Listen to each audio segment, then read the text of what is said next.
What's up, Titans fans? It's your boy CD back again with another episode of TitanUp 2day. Today's show is the 44th episode of this season. I'm glad to bring it to you. I'm glad that you guys are enjoying it as well. Tonight is Thursday. We got Thursday night football coming on. Arizona, Seattle. Week 11 is about to be here. Cannot wait for some more football. Can always use a little bit more football. But before we even get to Thursday night football, we need to preview our matchup this week against the Baltimore Ravens. Both of our teams coming in at 6-3. This will be a great matchup moving forward to see who is in the playoffs in the AFC. But no need to delay. Let's get right down to it.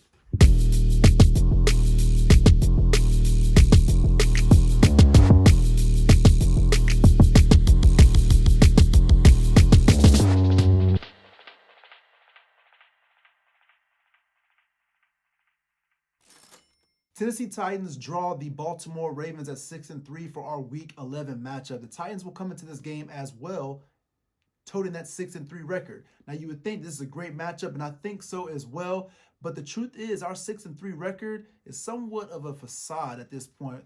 Three of those losses, all of those losses, have been over the last 4 weeks. We've lost to the Steelers, Bengals, and the Colts last week. We are coming off of what we can call a little mini bye, as Baltimore had to play on Sunday. We had to take the Sunday off because we played on Thursday. Get the guys a little bit of rest after having that bye week, impromptu bye week in week 4.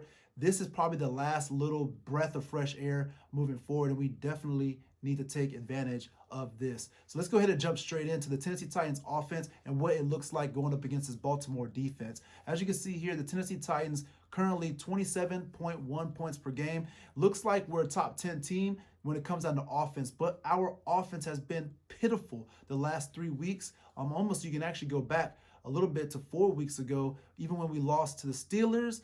The offense didn't show up until the last half. So the offense putting up points has been a problem, costing us games so far. 374.6 total yards per game is top 11, and we're running 573 plays per game, which is towards the bottom at this point. First downs, again, towards in the middle of the pack at 206 so far this season. With the plus 10 turnover differential, that has us in first place once again for another week, and this is not turning in to wins over the past 4 weeks. Again, losing 3 of those 4. We need to get the turnovers as we've been doing, but we also need to put up some points on offense. Obviously here, we're not giving the ball away as we only have 4, which is first in the league. And on third down, we're converting 44.9, which is top 10. Fourth down, whenever we need to, still 4 and 6. That's 2/3 are converted, top 10, and we're tied at 10th at this point in time. 459 penalty yards. Again, this is a Tennessee Titans team that is not nearly as disciplined as we have been in the past, and we need to tighten up because they got us in the middle of the pack at 16th. Now, when it comes down to Baltimore, their defense, just like I told you guys a few weeks ago, we got a little bit of a murder's row as we had to go through Chicago defense as well as the Colts defense and the Ravens defense. Once again, top 10 across the board, as you can see here. 18.3 points per game is first in the NFL at this point. They are very stingy at this point in time. Not a good look against an offense that's kind of sputtering over the last 4 weeks. They're giving up 323 yards per game, which is top 10 in the NFL. They've only given up 186 first downs so far this season. That's the worst statistic, as that has them 11th in the NFL. They're only giving up on the third down conversion percentage of 33.7. That's second in the NFL.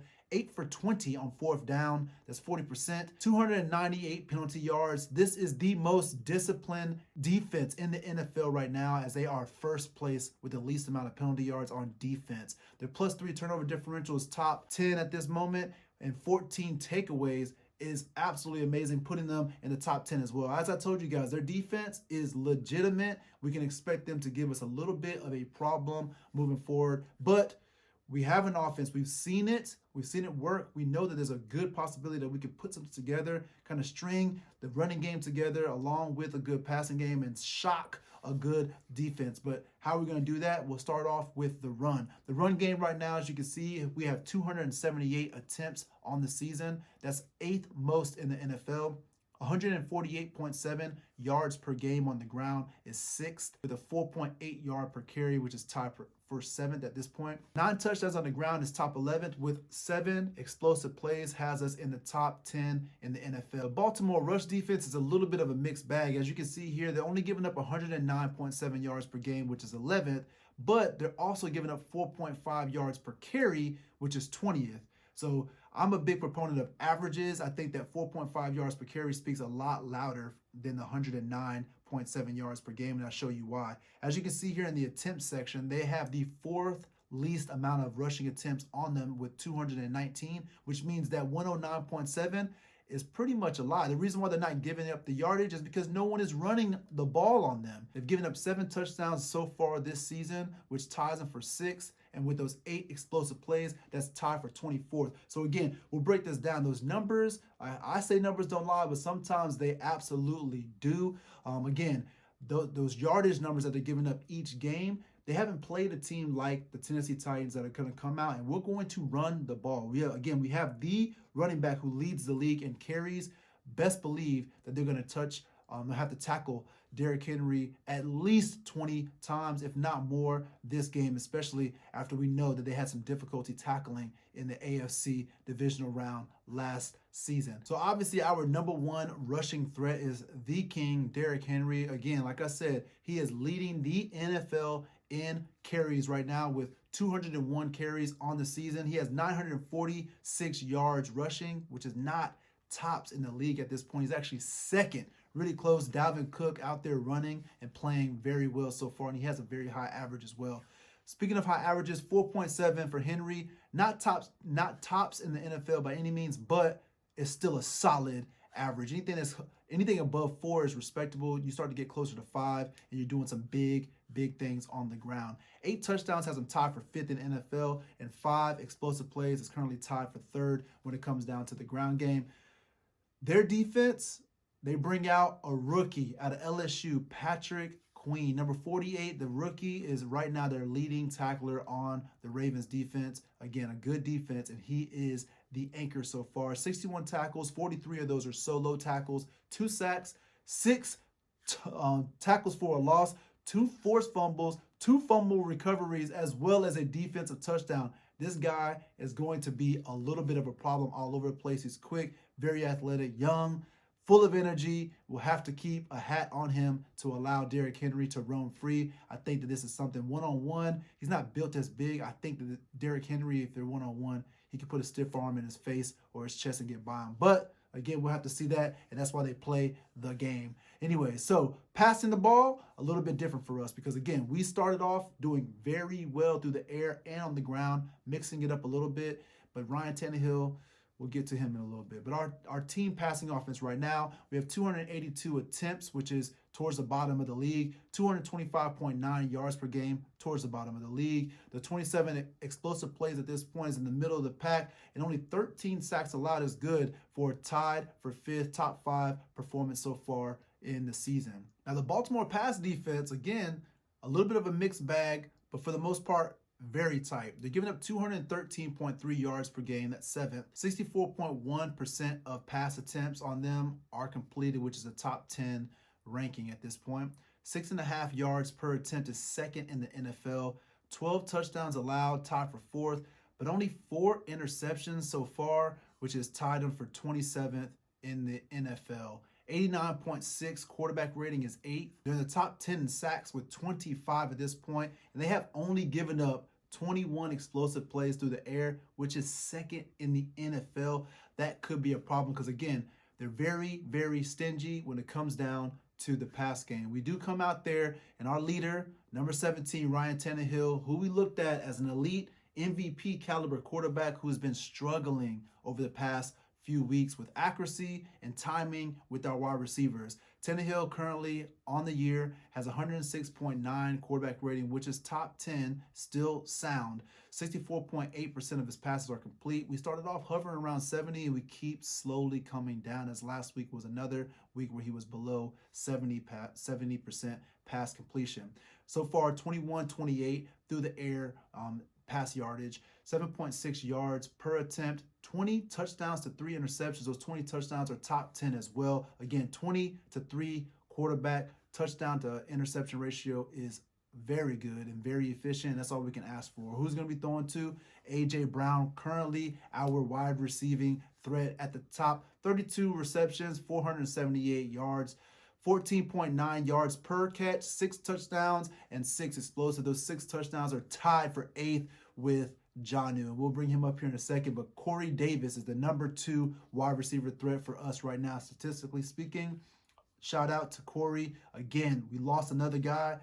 Corey lost his brother last week just before the game, toughed it out, came out and showed up and played very well. But nonetheless, our prayers, our thoughts go out to Corey Davis and your family, man. Good luck. Corey Davis currently 34 receptions, 436 yards, 12.8 yards per reception, 3 touchdowns, and 7 explosives on the season. Jonnu Smith, the guy we talk about, the tight end, who's kind of gone ghost, comes back every once in a while. 26 receptions, 318, 12.2 on the average, 6 touchdowns. Again, tied with A.J. Brown for the lead. 4 explosive plays. We need more explosive plays through the air. And again, the Ravens don't tend to give up explosive plays through the air, but we'll have to find a way to get to there. How they're going to be stopping us, or how they're going to be trying to stop us. The Baltimore Ravens, Calais Campbell. We know that name because he used to play for Jacksonville. Number 93, a big boy. Has 24 tackles, 15 solos, and leads the Ravens in sacks with 4 sacks so far on the season. 6 tackles for a loss and 6 pass deflections. This big boy coming off the end as a defensive end, but he's like a 3-4 defensive end, so he kind of plays as like a 3rd defensive tackle. But this big boy is batting down the ball, so we have to be quick. And the little quick passes that we do, those slants and whatnot, this guy stands, I believe, 6'7", 6'8", something crazy like that. And he can get up and put his mitts up there and block the ball down. So we'll have to be quick and make sure that we're accurate hitting those windows on our slant routes as well as our medium range passes. The next guy, these 2 guys on the edge. The first, Marcus Peters. Marcus Peters been a little bit around the league lately, coming from LA, getting traded over to the Ravens last season. Before they made a little bit of playoff push. Marcus Peters right now, 32 tackles, 27 solos, 1 sack, 6 pass deflections, 3 interceptions, which is tied for 6 on the season, 3 forced fumbles, and 2 fumble recoveries. These guys on the corners are very active when it comes down to stripping out the ball, and I'll show you why. Their other cornerback, who we know is Marlon Humphrey, just one, not plural. We got Adam Humphreys, multiple. Right now, Marlon Humphrey, number 44, is he's a good cornerback. Could be a problem for our wide receivers. Him, as their number 2 guy, statistically speaking, has 45 tackles, 37 solos, 2.5 sacks. Why do these cornerbacks have as many sacks as our defensive end and outside linebackers for the Titans? I have no idea. 2.5 sacks, 5 pass deflections, 1 interception, and 4 forced fumbles. Peters had 3 forced fumbles. Humphrey has 4.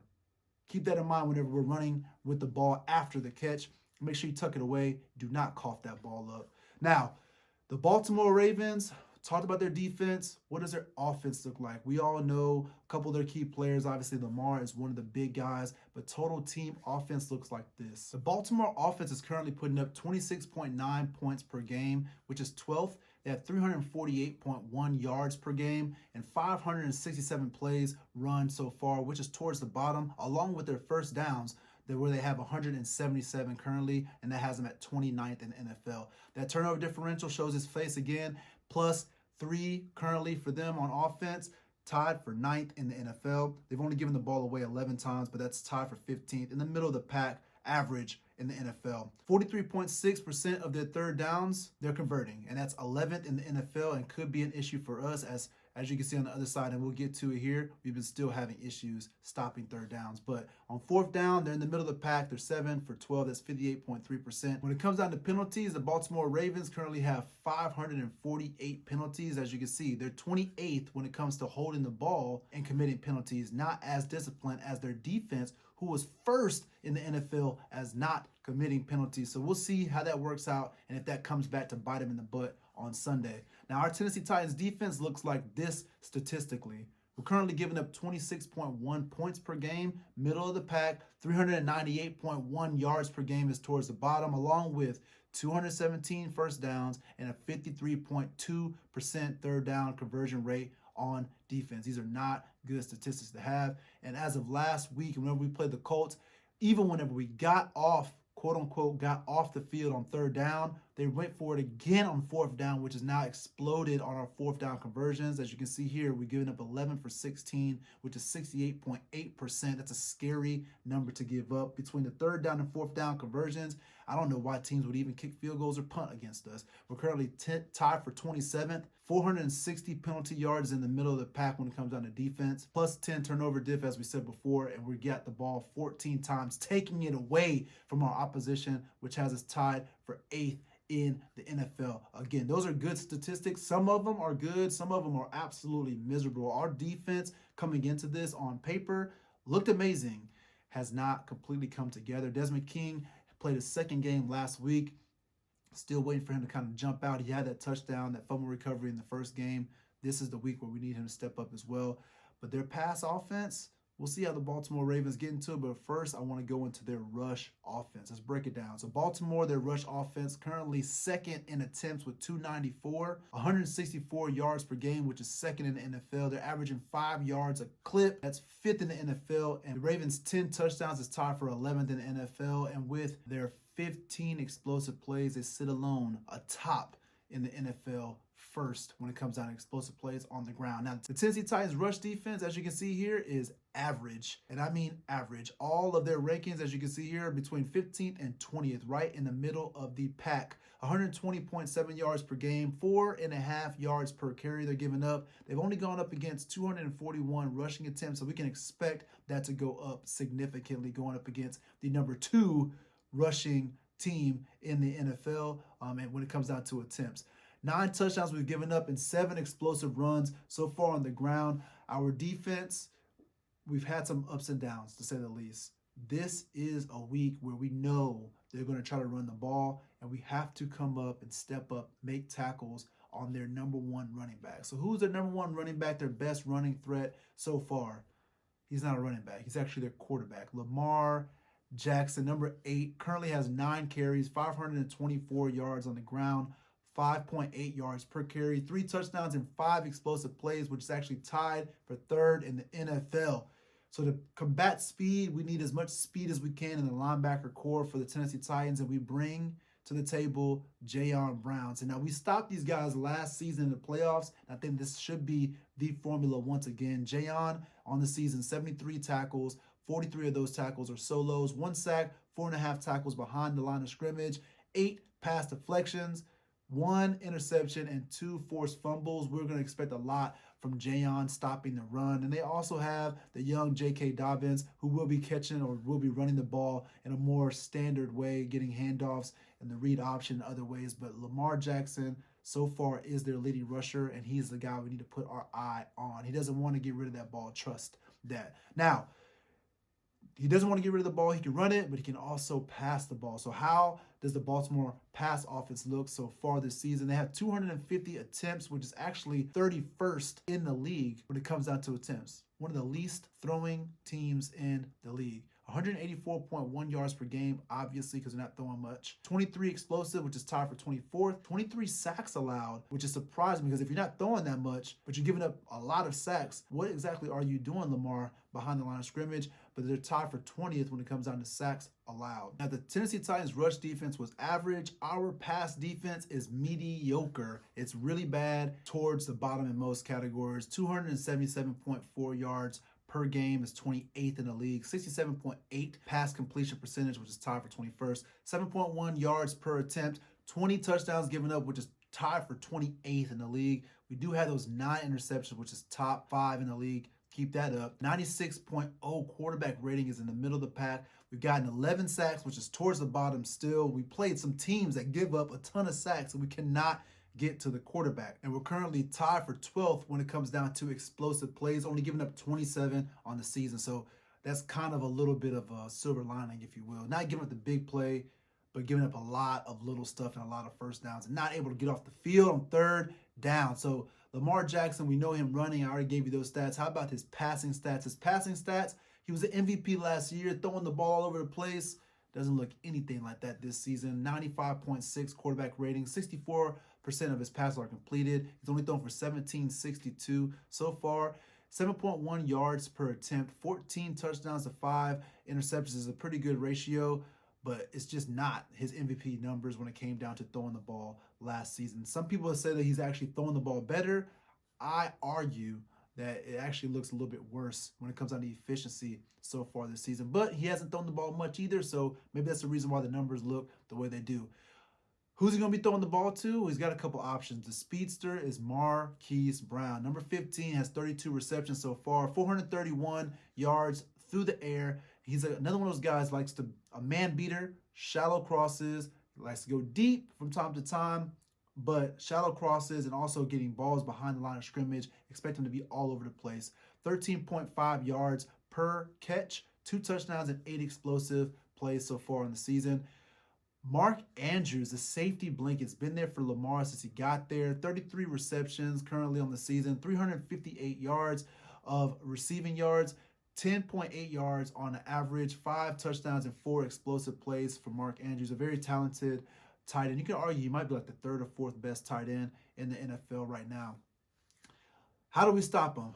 I don't even know. We're again having difficulty, but the guy that we have on the ground that's leading our team in sacks with a whopping 2.5 sacks is Harold Landry. Harold Landry, 40 tackles, 30 solos currently on the season, 2.5 sacks, 6.5 tackles behind the line of scrimmage, 1 interception, but we need more. Jeffrey Simmons, he's been doing well. I haven't seen him get that sack in a little bit of a time. We can use it, but he's very active with his hands. Similar to Calais Campbell, as he had all those passes defended. As a big guy in the middle of the field, we need a lot of that this week. So far on the season, he's got 30 tackles, 16 of those are solos, 2 sacks, which is second on our team. Again, very sad at this point. 3.5 tackles for a loss, 4 passes deflected, 1 forced fumble, and 2 fumble recoveries. Be active around the ball. Jeff Simmons, we need a big game. Stop and clog up the middle, and then make sure that you try to wrap up Lamar. If you can get your hands on him, that's the way to do it. Bring him down, all the way down. If Lamar is unable to get sacked, if we can't get to him, he's going to be able to throw the ball. Who is on the backside is going to stop him? So far, it's Malcolm Butler's our best secondary, our best defensive back so far on the season. Currently 60 tackles, 49 of those are solos, 11 passes defended, which is actually top 5 in the league, and those 2 interceptions. Currently just dropped out. He's at number 15 now. We need another pick. Get another interception. We're due for a pick. Push us back up towards the top. That plus 10 turnovers is really good, but let's get another 2, maybe 3 interceptions, something real crazy. Let's stop this defense or stop this offense of Lamar Jackson and make a big, big, sound victory. And let's let the world know our defense is good. But anyways, 3 keys, right, to winning a game: offense, defense, and if anyone knows, a Titans fan knows, special teams. So let's go ahead and line up. What's the special teams matchup look like for us against the Ravens? Right now, our Tennessee Titans special teams is miserable. As you expected, we're 12 for 20 when it comes to field goals. We went up a little bit. We're now 60%, but we're still in last. 41.0 net average is 20th in the NFL. 11 punts inside the 20. I feel like that has not moved in weeks. We're tied for 17th currently. 18.6 yards per kick return is tied for 29th in the NFL. 8.4 yards per punt return is 18th in the NFL. And we'll go up against Baltimore special teams when their head coach used to be a special teams coach. So you know they got a good special teams. As you can see here, 16 for 17 when it comes to kicking field goals. One of the best kickers, if not the best field goal kicker in the NFL. Justin Tucker is 94.1%, which is 9th in the NFL. Punting the ball, their net punt average is 43.6, which is 13th. 16 of those punts have been inside the 20, which is 6th. And when it comes to kickoff returns, no one does it better than the Baltimore Ravens in the NFL. They're doing 31 yards per kickoff return, and that's tops in the NFL. Punt returns, not so great, but they're putting up 8.8 yards per punt return, and that ties it for 14th in the league. Now, it's Thursday. We've wrapped up the preview for our game. The Baltimore Ravens going up against our Tennessee Titans. 2 6-3 teams clash in the AFC. Very important game. But tonight, there's another important game, another division rivalry. You have Arizona Cardinals at 6-3 as well, taking on the Seattle Seahawks in Seattle at 6-3. Another great matchup we're looking here. Seattle playing at home, we know how they do with the 12th man. The 12th man will be at their homes because obviously there's no fans in the stadiums. It's just not the same. Arizona indoor team, we'll see how they do traveling to play outdoors in the fall in Seattle in the elements, but we'll see how it works out. Vegas has Seattle currently winning this game by 3 points. The over-under is 57.5. As you can see here, I think Jake, as you can see here, he's in bold, black, and he's the leader currently. And I think he might have bumped his head at some point in time. He used to live in Tucson way back in the day, and I think he might have drank a little bit too much of that Arizona Cardinals water, but I'll leave him alone. I, along with most of us here, have Seattle to win this game 34-24, and I think that it should be a lock. To be fair, that Seattle wins this game. They have just lost 2 games in a row, as I told you before. I do not see them losing a third, especially at home. And on the other side, you have Arizona, who just barely won against Buffalo, where they should have lost on the Hail Mary. Shout out to D-Hop, man. Crazy over the top 3 defenders of the Buffalo Bills. Brought it down to win the game. And Stephon Diggs, man, you were wild. Acting way crazy. I thought you thought the game was over with, but someone had to lose, and it was you. But nonetheless, that wraps up this episode. Episode 44 is in the books of Tighten Up Today. I appreciate you guys. Join me again the next time. And if you like this episode or any other episode of Tighten Up Today and you want to see more, leave a comment, remark. But before you do that, click that like button. Also, subscribe to the channel. Get notified by clicking that notifications bell when you get the next episode of Tighten Up Today. The next episode for you will be on Saturday as we bring you the NFL Week 11 pick'ems, and we'll pick the rest of these games and let you know the winners and the losers. I can't wait to bring that to you as well. But before we go today, I got one question. Why tighten up tomorrow when you can tighten up today?